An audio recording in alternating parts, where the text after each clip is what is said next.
Assalomu alaykum aka. Bugun Xudo xohlasa sizlar bilan Total Sub Theory epizod 2 va ancha uzoq muddatdan keyin bo'lyapti bu epizod va boshqacha formatda. Uzoq vaqt video chiqmaganining sababi hozir boshqa davlatda o'qish yuzasidan o'qish uchun yuribman. Sabri video chiqmay qo'yildi. Endi Xudo xohlasa yana montajlarga qaytib, Xudo xohlasa trade'ga qaytib yana darslarni davom ettiramiz. Xudo xohlasa o'tgan hafta trade bo'ldi. O'sha trade'lar asosida yangi darslarni tushuntirib cho'tki qilib o'tamiz Xudo xohlasa. Let's go guys. Xo'p o'rtoqlar, yana bir marta assalomu alaykum. Bu oy asosiy qilingan trade'lar yuzasidan birdan darslik qilib kelamiz. Shu joyda bu oy faqatgina Euro USD va Goldda swing trade'lar olindi. Va mana ko'rib turishingiz mumkin. Bu yerda Euro USD H1 time frame'da idea qilganman buyga long uchun va Goldda H4 time frame analiz qilingan pastga tushishimiz haqida va bu aniq tushib bergan. Va bu DXY analyze. DXY da ham mana shu H4da high'imiz olingandan keyin low'imizga hujum qilishini analiz qilib ketganman. Har birini hozircha reallik chartda ham ko'rsatib beraman. Va yana bitta gold tushib berishi haqida analiz qilingan. Va ko'rishingiz mumkin, daily time frame'da asosiy stop hand tepadagi olinish kerak bo'lgan nuqta olinib, keyinchalik esa pastga tushib ketgan narx. DXY da ham boyagi analizimiz mana bu ishlab bergan. Faqatgina 90% ga kelganda narx boshqa yerga qarab ketgan. Bunga asosiy sabab bu nuqtani narx ko'pincha ko'p traderlarga imенно shu likvidность olinishiga yaqin kelganda qaytib ketish, bu ko'p holatlarda bo'ladigan bir holat hisoblanadi. Ya'ni har doim ramayotganlik 90% targetga borgandan keyin har doim trade'ni yopish kerak yoki qisman trade'ni saqlab qo'yish kerak xavfsizlik yuzasidan. Xo'p, demak bizga 90% ishlab bergan ideyamiz. Goldni ham ko'rdik. Gold ham daily time frame'da chizib bergan nuqtamizga kelib bergan. Shundan keyin Euro USD imенно daily time frame bu. Daily time frame'da mana shu yerdan ketishini analiz qilgandim va men xohlagan nuqtadan ham ko'ra ko'proq mana bu tepadagi fair value gapga keladi deb taxmin qilayotgandim va shunga qarab ketyapti Xudo xolasa. Inshaalloh keyin mana bu trade olindi. Trade imенно boyagi H1 da ko'rsatgan joyimdan olinganman. DXY bilan birgalikda SMT bo'lgan joyda stop loss qanday qo'yilgan, qanaqa time frame'da kirganligidan hammasini chartda ko'rsatib beraman Xudo xolasa. Bu goldda olingan pozitsiyam. Goldda boyagi nuqtadan olingan, mana bu nuqta.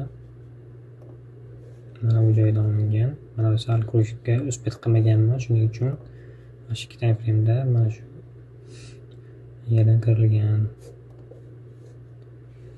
Xo'p, endi chartga qaytadigan bo'lsak, demak daily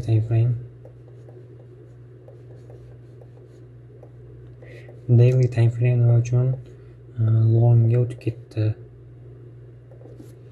Nimaga tepga chiqib ketganligi haqida qisqacha gapirib o'taman. Xo'sh, demak oylik time frame. Oylik time frame'da mana bu low yechildi. Shu low yechildi.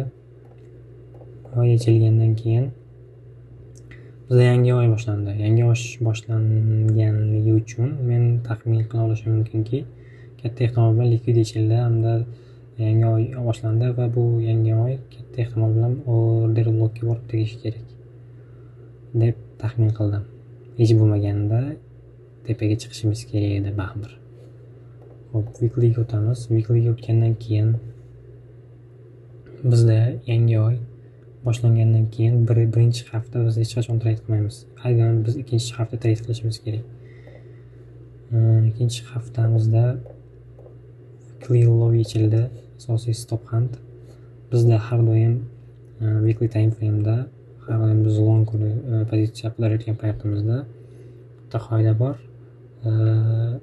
Tepaga ketishdan oldingi haftaning low yechilishi kerak, albatta. Va bu yechilgandan keyin biz pozitsiya qidirishimiz kerak bo'ladi. Mana bu yerda yechilgan. Men pastroqda kirdim, chunki bu yerda key level bor edi, hamda yetarlicha liquidness total stop hosil bo'lgan. Shundan keyin esa bizda weekly low yechildi yangi oyda.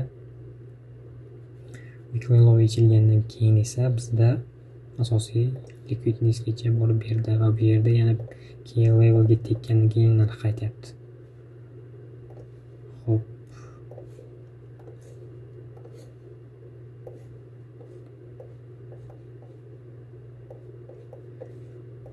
Bu yerdan kirish nuqtasi esa men asosiy mana bu yerdan kirganman. Nimaga kirganimni hozir sizlarga tushuntirib beraman. Boyagi rasmdagi H1 degan analizim mana bu yerda qilinganda, mana bu joyini adashmasam shu yer edi. Tak. Mana shu yer ekan, olinibdi. Yechilgan. Shu yerni yechilgandan keyin key level zonasi bu. Key level zonasiga target qilgandim, chunki narx har doim key leveldan key levelgacha harakat qiladi. Xo'p, endi biz ko'rishimiz kerak bo'lgan narsa DXY. What's making DXY daily time frame?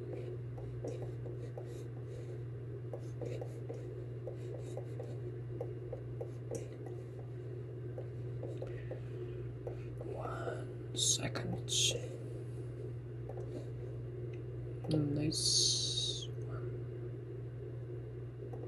July. Hush.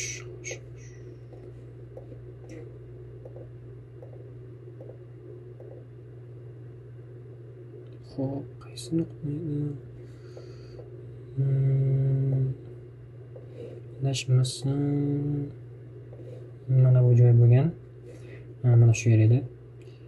Mana shu yerda bu o'rta blokka tekkan narx 4 time frame'da mana bu yerlardagi liquidnesslarni yechgan.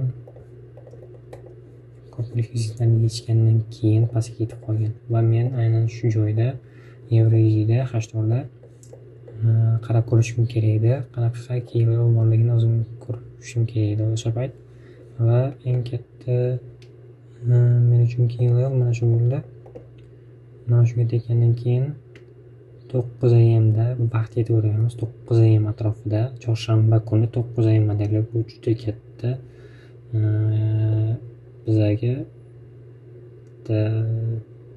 fakt. ICT ni ham shunaqa model bor, Wednesday model.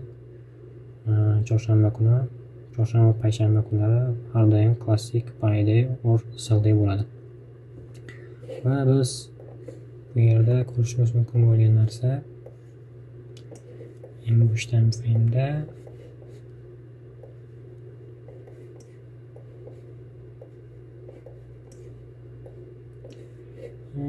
boshdan ko'rinmagan ekan. Men H1da mana shu yerlardan intriga qilganman. Mana bu yerlardan stop loss mana bu yerlarda edi. Chunki low risk mana bu yerda bo'lgan. Mana shu yerdan kirganman. Shu yerdan va shu nuqtagacha ishlandi. Barga yetdi qarar. Voy, boshqa ekan bu. Targetimiz boshqa edi. Bu.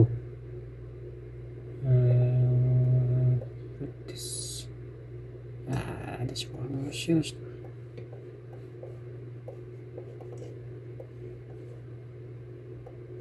Deysizlar.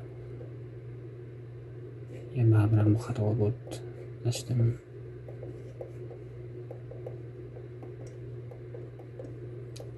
Tak. Men adashmasam, yo'q, adashdim. Katta ehtimol bilan men mana bu yerdan kirganman. Mana bu yerlarga stop post qo'ygandim. Shundan keyin tak daily time frame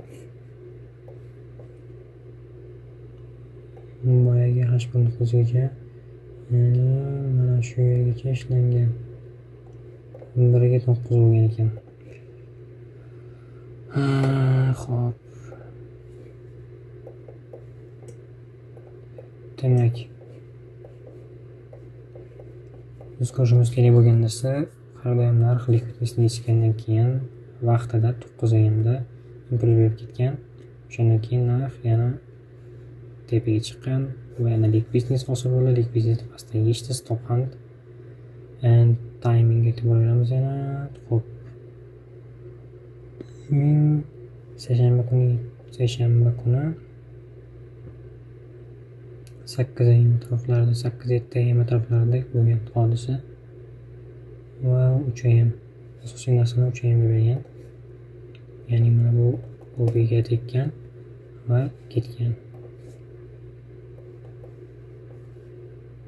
Yeah, that's it. Mana shu OB. Men mana bu paytda ketmadi, 9 ayam atrofida ketmadi, chunki narx har doim 3-6-9 atroflarida reversal hosil bo'ladi. Ko'p holatlarda tarix takrorlanadi. Shu boisdan bizda 1 ayam, ya'ni 3 ayamlik bir H1ga 3 ayamga ketgan. Mana 3 ayamda impuls berib, yana harakat longa qarab boshlagan. Xo'p, gold tak. Goldni men mana bu yerdaligida sell ko'rgandim. Nima sababdan gold? Tak. Weeklyga qarab ko'rganimiz mumkin.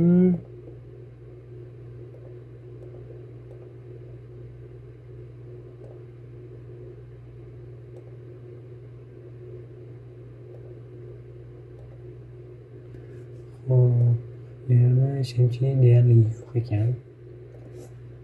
Man adashmasam mana shu yerda rejection blockdan sell qaramoqchi edim. Rejection block ekan, rejection blockdan sell qaralgan va men analiz qilgan payt mana shu rejection blockda payt bo'lgan. Hashtag qo'yamiz. Mana shu atroflarda bo'lgan payt. Mana bu yerda bo'lgan. Keyin qaytib kelganlar 9 ayamda seshanba kuni va model 1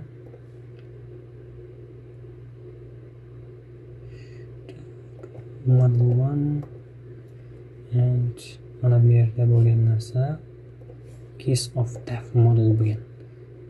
Narx har doim key level bizada target bo'lgan. Mana rejection blockni target qilib qo'yganman. Targetga borishdan oldin har doim bizga Kiss of Death modelni beradi. Kiss of Death model pastga tushib ketgan. Bundagi tradeimiz mana bu trade olingan. Tak, H2 time frame'da mana shu yerdan ko'ringan. Mana shu yerdan kelgan ekan. Mana bu joydan ko'ringan ekan, adashibman. Bu yerda emas, mana bu teparoqdan ko'rgan ekanman. Mana bu yerdan Kiss of Death model bo'lgan H2 time frame'da, H2 time frame'da Kiss of Death va yana bitta Kiss of Death kattaroqdan keyin yana davom etgan. Bular har doim lonni olishdan oldin haylarni paychak qilgan. Xo'p, demak, bizga kerakli asosiy narsalar bu premium and discount, time and price and stop hunt. Ya'ni narx har doim targetga borishdan oldin ma'lum bir miqdordagi likvidnesslarni yechish kerak. Chunki ko'p agarda hamma treyderlar foyda qilaversa, hech qanaqa market maker algoritmiga bu to'g'ri kelmaydigan narsa. Biz har doim kuzatishimiz kerak. Biz bozordagi 90% treyderlarga qarshi mindset bilan yurishimiz kerak. Ya'ni ma'lum miqdordagi liquidness, ya'ni to'lqinsi bo'lmagungacha sabr qilishimiz kerak. Ya'ni timing juda katta o'rin olgan bu yerda. Ma'lum miqdordagi liquidnessni ma'lum miqdordagi o'sha ma'lum kunda, ma'lum uzunlikdagi timeda kelgandan keyin biz entry qilamiz, o'z bilimimizga asoslangandan keyin. Undan keyin esa yog'i Allohga tavakkal. Ya'ni o'z modelimizga sodiq bo'lishimiz kerak. Ya'ni stop loss yegandan keyin ham bu model ishlamas ekan deb qarab quarterly theory yoki boshqa balo modellarga o'tib ketadigan bo'lsak, hech qachon biz bitta model ustida professional bo'la olmaymiz.